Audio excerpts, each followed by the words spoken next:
Welcome to our channel. In this video I will show you how to fix apps crashing on XIAOMI Pad 8 Pro.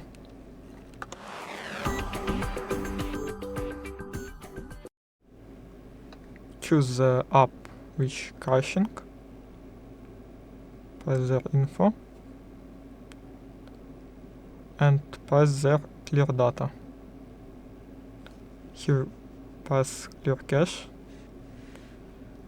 After that, program must be working.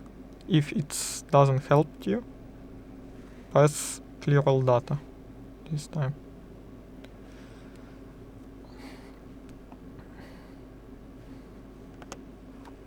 If you had done these steps and it doesn't help you, that means that it's issue on app, not on your